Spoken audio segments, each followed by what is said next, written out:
chúc mừng sinh nhật Tịch nha.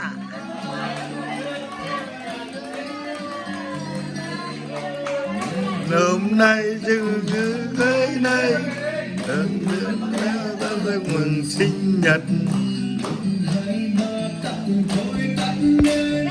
một